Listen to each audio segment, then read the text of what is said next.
श्री शिवाय नमस्तुभ्यम दोस्तों, हर हर महादेव, जय महाकाल। मैं प्रतिभा शर्मा एक बार फिर से स्वागत करती हूँ आप सबका मेरे YouTube चैनल पर।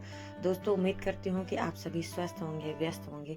जरूर से व्यस्त रहिएगा, लेकिन आपको अपना मन जो है वो ईश्वर के चरणों में जरूर लगाना है। कुछ देर के लिए ईश्वर का ध्यान जरूर करना है। दोस्तों, पौष माह के आज मंगलवार के दिन मैं कुछ छोटे छोटे से उपाय आप सबके साथ शेयर करने वाली हूँ। तो इस पहले मंगलवार, पौष माह में पड़ने वाले पहले मंगलवार पर अगर आपने इन उपायों को कर लिया तो आपकी जो भी इच्छा मनोकामना है वह जरूर पूर्ण होगी। दोस्तों, तो करना क्या है, मंगलवार यानी कि हनुमान जी का है, 2025 आने वाला है, वो भी मंगल यानी कि हनुमान जी का जो है साल माना गया है। तो बस उनको प्रसन्न कीजिएगा। उसके लिए आपको लेना है बेलपत्र। जी हाँ दोस्तों, आपने लेने हैं बेलपत्र। कितनी बेलपत्र लेनी है? 7 बेलपत्र। प्यारी सी सुंदर सी महादेव की सबसे प्रिय 7 बेलपत्र का ये उपाय मैं आपको बताने वाली हूँ। बहुत ही सरल, बहुत ही आसान सा उपाय है दोस्तों। 7 बेलपत्र लेकर के आपने पहुंच जाना है कहाँ पर? जहाँ पर भी आपके घर में हनुमान जी का वास है, यानी कि आपके घर में जो भी हनुमान जी की फोटो प्रतिमा है उस स्थान पर आपको पहुंच जाना है 7 बेलपत्र लेकर के। अब इस जगह पे एक चीज और मैं आपको बताना चाहती हूँ कि अगर आपको 7 बेलपत्र नहीं मिल पाते हैं दोस्तों, तब हमें क्या करना है, आपके घर के अंदर लगे हुए सिर्फ तुलसी जी को छोड़कर, माता तुलसी के पत्र को छोड़कर कोई भी पेड़ जो आपके घर में लगे हुए हैं उनके आप 7 पत्तियां ले सकते हैं और उन 7 पत्तियों को भी आप बेलपत्र के स्थान पर प्रयोग कर सकते हैं। तो आपने लेने 7 बेलपत्र और पहुंच जाना है अपने घर में जहाँ पर भी भगवान का स्थान है, यानी कि जहाँ पर आपने हनुमान जी महाराज को विराजित किया है। एक एक करके आपको भगवान का ध्यान करते हुए, हनुमान जी का, श्री राम का ध्यान करते हुए 7 बेलपत्र समर्पित कर देनी है हनुमान जी के सामने। जी हाँ दोस्तों, इसके बाद में आपकी जो भी इच्छा मनोकामना है वो आपको भगवान के समक्ष रखनी है। आपको बैठ कर के हनुमान चालीसा का पाठ करना है, भगवान का ध्यान करना है और उनसे अपनी इच्छा मनोकामना कह देनी है।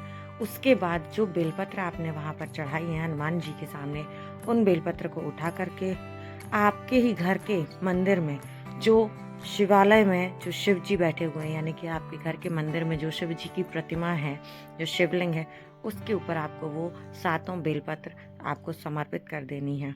ठीक है, बस इतना छोटा सा उपाय है। अपनी इच्छा मनोकामना महादेव से कहिएगा और जो भी आपकी समस्याएं जीवन की हैं, जो भी आपकी समस्याएं हैं, वो धीरे धीरे करके ख़त्म होगी। और इच्छाएं जो आपकी अभी तक अधूरी रह गई थी, बहुत सारे काम कर लिए आपने, लेकिन वो इच्छाएं आपकी पूरी नहीं हो पा रही थी। आपने सोमवार का व्रत रख लिया, आपने प्रदोष का व्रत रख लिया, आपने बहुत सारे उपाय कर लिए, लेकिन कहीं ना कहीं कुछ अड़चनें आ रही थी, कहीं ना कहीं आपको इनका लाभ नहीं मिल रहा था। तो पौष माह में पड़ने वाले इस पहले मंगलवार के दिन अगर आप इस उपाय को कर लेते हैं तो आप देखेंगे कि धीरे धीरे धीरे आपकी सारी इच्छाएं मनोकामनाएं पूर्ण होंगी। हनुमान जी महाराज का आशीर्वाद आपको प्राप्त होगा, महादेव की कृपा आपको प्राप्त होगी और आपके जीवन के सारे कष्ट दूर होकर के आपकी जो भी इच्छाएं हैं, जो भी मनोकामनाएं, वो धीरे धीरे करके जरूर पूर्ण होंगी। दोस्तों, ये मैंने उपाय आपको बताया, बहुत ही छोटा, बहुत ही सरल सा उपाय है। अगर आपने इस उपाय को कर लिया तो देखिएगा कि कितना कुछ आपके जीवन में बदल जाने वाला है। चलिए बात कर लेते हैं अब हम इस वीडियो के दूसरे उपाय की, जो कि आज के दिन ही आपको करना है। आपको जलाना है एक मंगल दीपक। इसके लिए हमें लेना है एक मिट्टी का दीपक। इस उपाय में आपने लेना है एक मिट्टी का दीपक, प्यारा सा सुंदर सा। आपके पास पुराना दीपक है, आप दोस्तों उसको भी यूज कर सकते हैं साफ करने के बाद। ऐसा कभी भी कहीं नहीं कहा गया है कि आप दीपक को सिर्फ एक बार उपयोग कर सकते हैं। तो जो भी घर में आपके दीपक रखा है आप उसको ले लीजिएगा, या फिर आपके पास नए दीपक की व्यवस्था वो ले लीजिएगा। लेकिन ध्यान रखिए कि आटे का दीपक नहीं बनाना है, सिर्फ और सिर्फ मिट्टी का दीपक लेना है। ठीक है, पहली चीज। दूसरी चीज ये, क्योंकि हम मंगलवार के दिन इस उपाय को कर रहे हैं, हनुमान जी महाराज के लिए इस उपाय को कर रहे हैं, तो यहाँ पर हमें कौन सा जो है वो घी तेल का उपयोग करना है वह मैं आपको बताने वाली हूँ। आपको इसमें गाय के शुद्ध घी का उपयोग नहीं करना है, आपको तिल के तेल का भी उपयोग नहीं करना है, आपको उपयोग करना है सिर्फ और सिर्फ सरसों के तेल का। जी हाँ, सरसों के तेल का उपयोग करते हुए हम इस दीपक को प्रज्वलित करेंगे और क्योंकि ये देवता के लिए दीपक जला रहे हैं। और आप सभी को पता है, कई सारे वीडियो में मैंने बताया है कि जब भी हम कोई दीपक भगवान के लिए यानी कि किसी देवता के लिए जलाते हैं तो वहाँ पर गोल बत्ती रखी जाती है। तो आपने गोल बत्ती का एक दीपक लेना है, तैयार कर लेना है, उसमें सरसों का तेल डाल करके, ठीक है। और इस दीपक को प्रज्वलित करना है प्रदोष काल के बाद, यानी कि शाम के समय के बाद रात में आपको अपने ही घर में इस दीपक को प्रज्वलित करना है। कहाँ करना है? जहाँ कहीं भी आपके घर में हनुमान जी महाराज का स्थान है, फोटो है, प्रतिमा है, उस स्थान पर आपको इस दीपक को प्रज्वलित करना है दोस्तों। साथ ही साथ आपने लेना है लौंग, ठीक है, आपने लेना है 2 लौंग। उसका प्रयोग भी हम इस उपाय के लिए करने वाले हैं। तो सबसे पहले क्या करना है? सबसे पहले आपको इंतज़ार करना है शाम के समय का, यानी कि प्रदोष काल जैसे ही पूर्ण हो जाता है उसके पश्चात आपको तैयार कर लेना है अपना दीपक, यानी कि मिट्टी के दीपक में गोल बत्ती रख करके सरसों का तेल डाल करके आपको अपना दीपक तैयार कर लेना है और पहुंच जाना है अपने घर में उस स्थान पर जहां पर भी हनुमान जी महाराज का स्थान है, मूर्ति प्रतिमा जहां पर भी विराजित है, उस स्थान पर पहुंचना है। लेना है आपको थोड़ी सी काली तिल और 2 लौंग। जी हाँ दोस्तों, थोड़ी सी काली तिल का उपयोग करेंगे और 2 लौंग का उपयोग करेंगे। हमेशा की तरह आपको बताया गया है कि दीपक जो है वो सीधा धरती पर नहीं रखा जाता है, इसीलिए जो काला तिल है हमारे पास में, सबसे पहले उस काले तिल के कुछ दानों को आपको रखना है, उसके ऊपर दीपक को रखना है जो कि गोल बत्ती और सरसों के तेल के साथ आपने तैयार किया है, और इस दीपक को आपको प्रज्वलित करना है हनुमान जी महाराज के सामने।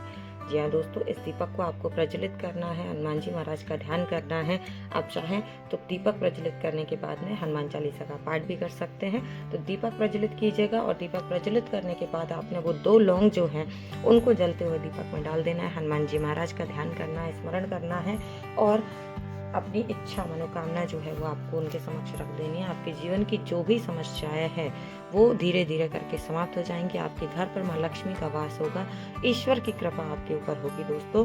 बस इन छोटे छोटे से 2 उपायों को अगर आपने इस पौष माह के पहले मंगलवार के दिन कर लिया तो यकीन माने कि बहुत बड़ा चमत्कारिक लाभ आपको अपने जीवन में देखने को जरूर मिलेगा। दोस्तों, उम्मीद करती हूँ कि वीडियो में बताई हुई जानकारी आप सबके लिए लाभदायक होती होगी।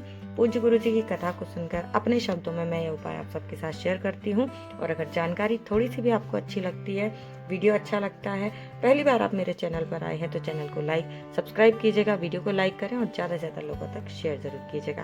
और ऐसी ही महत्वपूर्ण जानकारियाँ देखने और सुनने के लिए आप मेरे साथ बने रह सकते हैं। आपका साथ मेरे लिए बहुत ही ज़्यादा महत्वपूर्ण है। आप सबका सपोर्ट ऐसे ही मेरे साथ बना रहे और ऐसी ही जानकारियाँ आप सबको मैं शेयर करती रहूँ। समय के साथ साथ अब हमारी फैमिली बढ़ती ही जा रही है और ये आगे भी ऐसी बढ़ती रहे, ईश्वर कृपा मेरे ऊपर बनी रहे और आप सबके ऊपर भी। जी हाँ, तो मिलेंगे अगले वीडियो में फिर से कुछ नई जानकारी के साथ। तब तक के लिए श्री शिवाय नमस्तुभ्यम, हर हर महादेव, जय महाकाल, राधे राधे।